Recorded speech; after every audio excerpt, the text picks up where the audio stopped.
It amazes me just how polished he is as a pitcher and how he had everything working, whether it's the breaking ball, the split. He had a dominant fastball last night. I love the fact that he continued to use it. That is the hardest pitch to hit. When you have a located fastball that runs anywhere from 97 to 100 miles an hour, that is the most effective pitch in the big leagues. And he had it on display last night. He was outstanding. He got in a little bit of a jam. I believe it was at the fifth or the sixth inning. I think he had runners in scoring position, and he threw two incredible sliders to wipe out the hitter and end the inning. So I should be surprised. We should be surprised because right now, and I said it last night, the three best pitchers in the world right now, you got Skubal, Skeens, Yamamoto. Those are the three. The way Shohei is looking, you're going to put him in that group, maybe top four.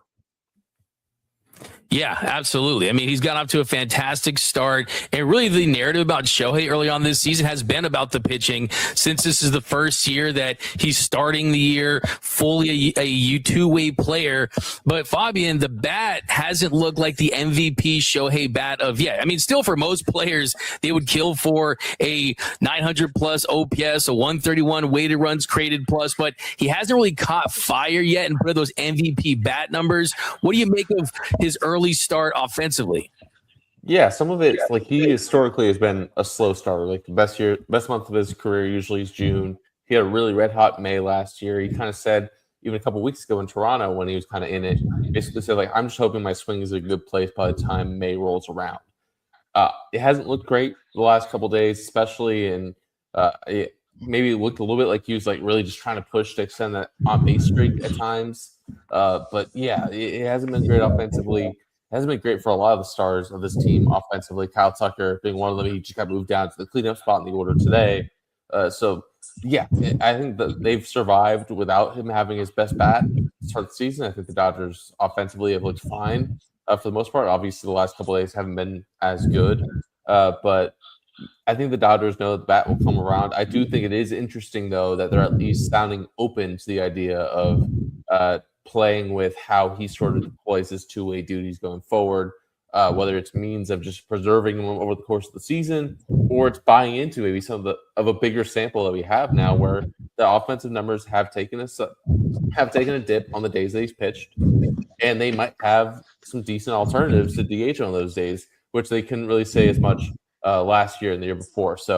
Or last year because he wasn't pitching 2 years ago. But still, it's not something that's set in stone. Like I still would expect most times out for Shohei to still be a two-way guy, but it's something at least interesting to monitor early on in the season.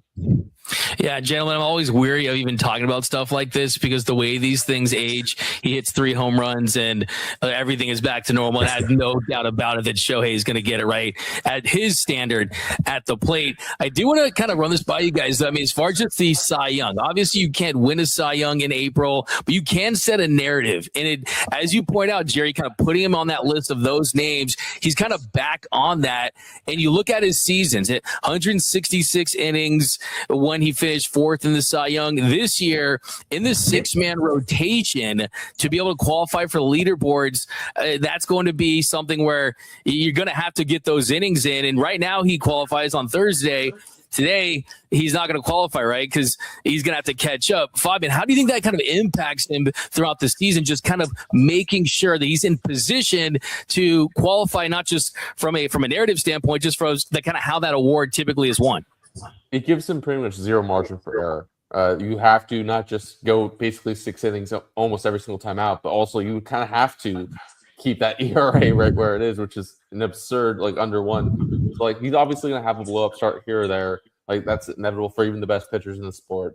But, yeah, like he really has to be miles above the next best guy when it comes to on a per-inning basis just to even be considered, which is going to make it difficult. Like, there's going to be barriers to doing this. There's a reason why I think Corbin Burns is the only guy ever to win a Cy Young with fewer than 170 innings as a starter. So the margin for error is minimal for Ohtani. But I think to Jerry's point earlier, like having watched him in 21, having sort of watched from afar in 22 and 23, this might be as good as he's looked as a pitcher, which is crazy to say, especially like for a guy coming off a second Tommy John. Like you're not You don't normally see that from guys. You see with Walker Buehlers and other guys in the past how it takes a while to even feel like somewhat yourself after a second surgery. And obviously, Ohtani took longer after a second surgery than your average guy just because they were taking it slow.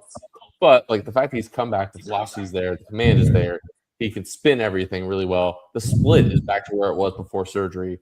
He's got everything kind of going right now, and it's hard to say like on April 23rd that he's going to keep this going for the rest of the season. But the talent, like no one's ever doubted the talent of Ohtani's ability to win the Cy Young. It's just understanding how thin his margin for error is, and I think it's going to make it tough to do over the course of a full season.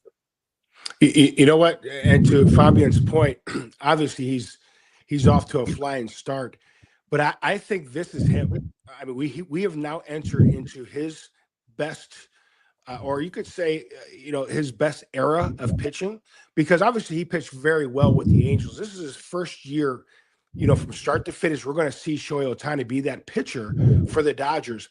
And I think he's learned an awful lot while being just an everyday player a couple years ago, and for the most part of last year.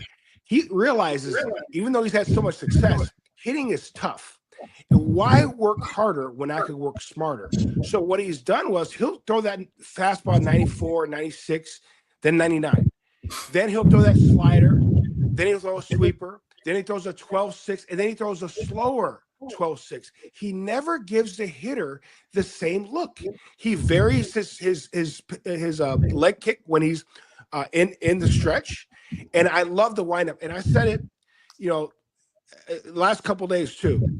So many kids emulate Shohei as a hitter because everybody wants to be their hero, right? They emulate the batting stance. I think there's going to be a lot of kids trying to simulate his pitching style. If I was a young pitcher, I'd want to pitch exactly like Shohei because he takes so much less pressure off, takes pressure off his shoulder, his elbow. He uses his entire body and is coming downhill. That is hard for a hitter. He's so smooth, kind of lulls you to sleep a little bit with that delivery, and then boom, here comes 100 miles an hour or that devastating split. So I just love the rhythm and tempo to his delivery. And with that delivery, he certainly can make a run at that Cy Young.